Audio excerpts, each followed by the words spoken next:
Actors, we've all got issues, so let's talk about them. You're listening to Actors with Issues, a self-help podcast for actors by actors. Hello, ladies, gents, and non-binary friends, and welcome back to another episode of Actors with Issues, the self-help podcast for actors by actors, and we're back with another bite-sized interview with special guests from TV, film, and Broadway. I am your host, Juan Ayala, and joining us today is a rising star who made her feature film debut in an inspiring new film, Rulebreakers, Amber Afzali. Welcome to the show. Thank you so much for being here. Thank you so much for having me. I'm so excited to be on Actors with Issues. Honored to have you. And you have, from what I read, with your all the wonderful stuff that your wonderful publicity team sent over, you have had quite an interesting journey with acting. From what I gathered, you started out rather young, sort of taking classes and whatnot, and then it sort of got put on the back burner because you wanted to focus on your academics. You went to an Ivy League school. Amazing. I could never, but kudos to you. And then, like for many people, COVID happened, and lots of things changed for I feel like a lot of people during COVID, not just the obvious stuff, but sort of passions. People picked up new hobbies, and passions were reignited, which is what happened with you. So, what was that whole journey like for you, rediscovering your love of acting?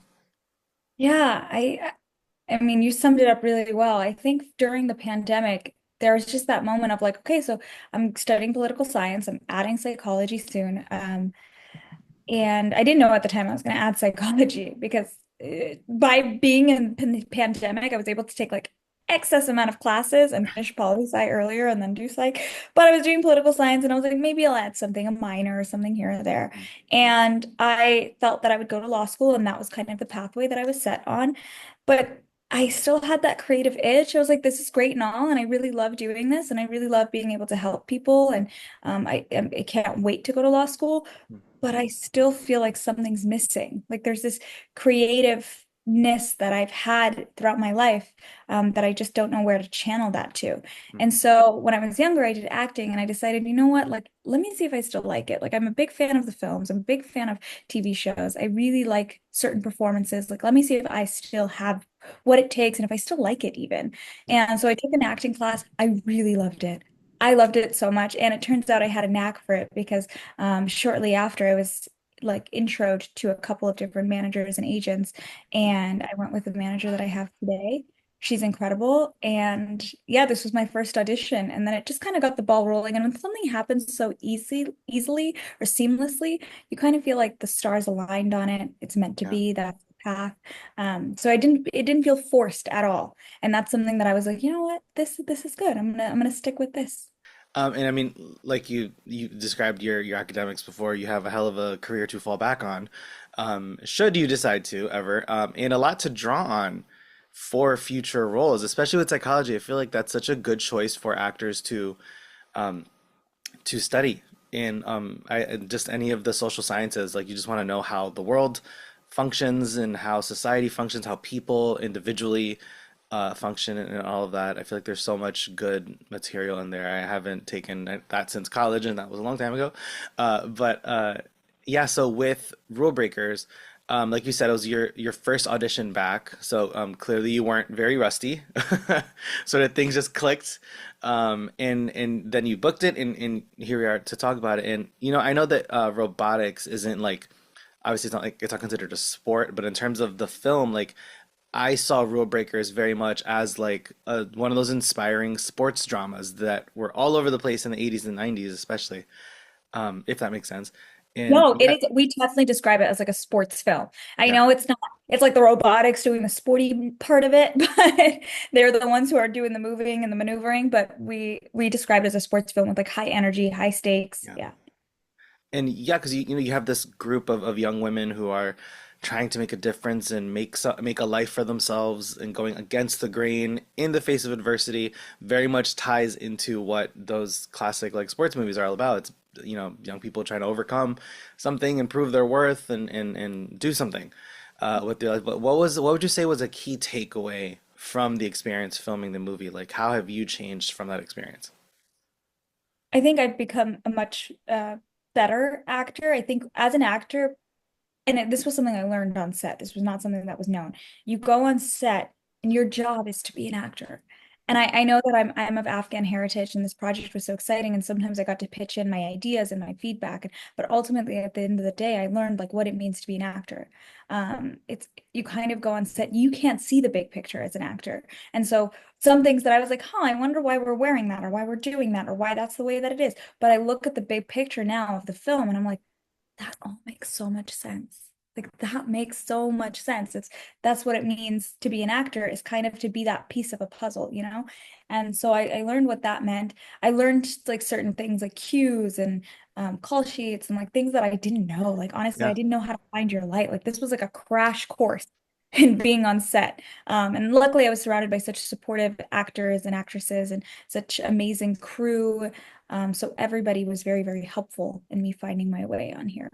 And I think the ultimate takeaway that I had was that, everybody is just trying to make it in the industry. And everybody's just, but being on set is such a fun experience. It's kind of where all of your like concerns and worries fade away because that's what you've been working towards. So the job is the hardness of the job is not being on set. The hard times of the job is when you're prepping and waiting and that waiting period of like auditioning and those things. That's when the times are hard. That's what being on set, that's the payoff.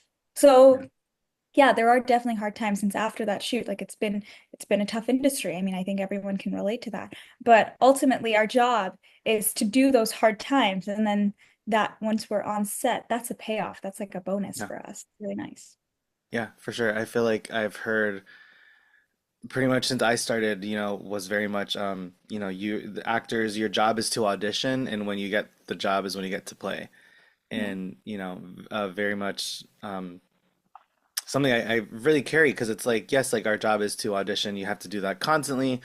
And as I'm sure, many actors know, you face a lot of rejection or you don't really know why you get rejected because you don't really always get feedback or notes. It's just you sent your tape into the ether and then that was it. Ghosted. They're just Absolutely. like, "Huh, I wonder why." Yeah, it's tough and but it's it's something that takes a lot of if a lot of sort of self-reflection, just be like it wasn't me because there's I feel like you hear from a lot of actors like it wasn't there's a million reasons you don't get a job and very little times is it your talent. It's It's not they're too personal. tall, they don't look like the other actor we already cast, or they look too similar, or It's not personal at all. Sometimes like yeah, it could literally be things that like you stand out too much for it to right, be on. Like you don't even know. So, and yeah, I think there was something that Kiki Palmer said in an interview recently where she was just like, you just got to shift your perspective. It wasn't because they mm, didn't like my take. It wasn't because of this. It wasn't because of that. But now that they didn't cast me, their project is not going to be as good as it could be. And I love that Kiki Palmer. mm, love You that, just shift perspective that, it's not personal. It's just whatever they decided to go with and whatever the thing is, but just have that confidence in yourself that, all right, like it's okay.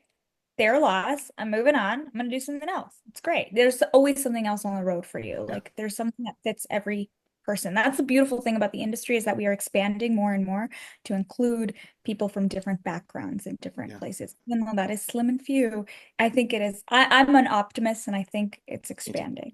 Yeah, it's the needle could be moving faster or but it's moving. It's at least not sort of frozen and stuck like it has been for a very, very long or it was for a very long time. If you go back 10 years, a movie like Rulebreakers might not have been made, or if it did, it would have been a very, very tiny indie film that didn't get a theatrical release. It might have been like straight to DVD. Remember those? But but now it's like stories like this are getting the financing, the opportunity to be seen by a bigger audience, which is so great to see because being a Latino, being a queer person, it's any bit any win you see for another community is always like, yay, let's go, let's go, Yeah, let's go. it's a win for us all. Yeah. Yeah. And I'm curious, what comes to mind as like a misconception about the entertainment industry that you eventually realized was not necessarily true? I feel like lots of us go into acting with all these sort of preconceived notions of what it's going to be like. And then once you're actually there and you do it, you're like, oh, that was totally a lie. Yeah. I think it's that idea that you need to have so much. background knowledge and information and Mm. training, all things related to acting, film, movies. Like, and you need to have this like system and this like method that you follow in order to give a great performance. I think that's something that's a huge misconception. And a lot of actors, like Phoebe Waller-Bridge, she said she went to theater school, and then when she got out, she was like a robot with like how her training was. Like she just was like, Yeah. that's how you have to do things.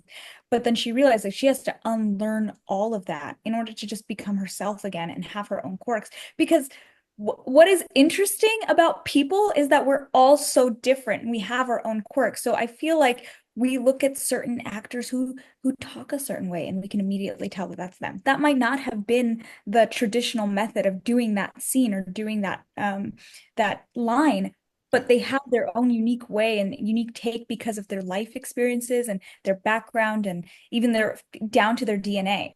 And so when we try to unlearn all of that to follow like a strict method, that we maybe have taken up at an acting class or at a theater school, drama school, I think that that's a huge misconception that that's what it takes to be successful in the Mm. industry. I think the more that you can tap into your authentic self and like raw emotion and behavior and draw from personal experiences, but also just try to fit into the shoes of your character, you'll be fine. I think sometimes we Yeah. overthink things as people, and especially when you're going through an industry where there's so much rejection, there's so much ghosting, like there's just no information. You start to go crazy in your head, like, why is it I wasn't that good? This is why I couldn't, I didn't get it because of this. I didn't get it because of that.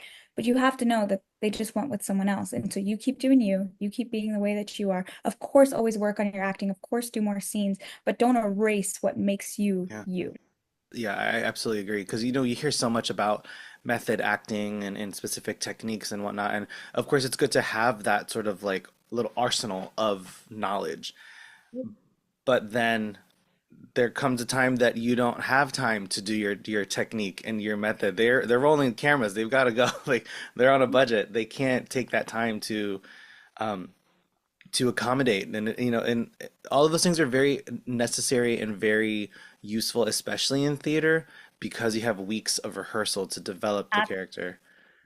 But then in film and TV, you're getting your pages each day. You don't know what's filming when. You gotta just make a choice Yeah, and and a lot go. of scenes for us were added. Like a lot of scenes Uh, throughout the filming, there's certain moments. Like my character has an interest in a boy. That's been added. Like that wasn't originally in the script. There mm, are certain things, like certain scenes with Phoebe Waller-Bridge that were added that weren't originally in the script. So it's like you have to just like roll with the punches. And sometimes when you're so strict with yourself on how you carry out a performance, I think that that could hinder you, and stifle your creativity. Because sometimes I like the idea that some actors have where they just kind of know their lines, obviously come prepared, but they go on set and they do what feels natural to them and what feels like raw emotion at mm, the time.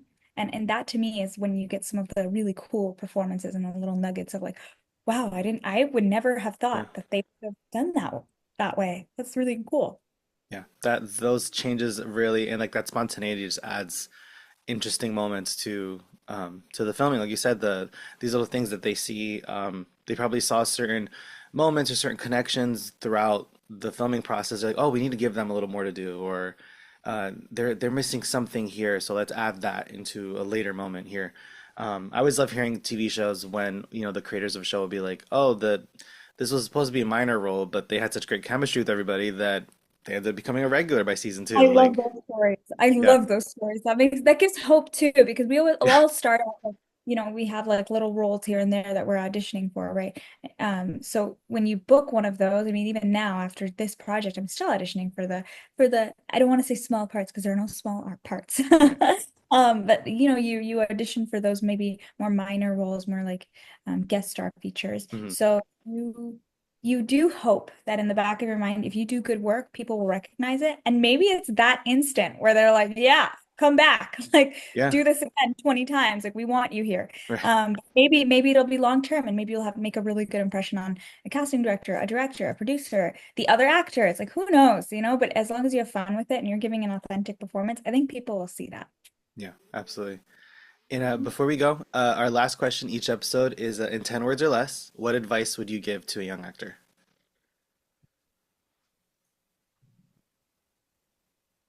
Let me count the words. Okay.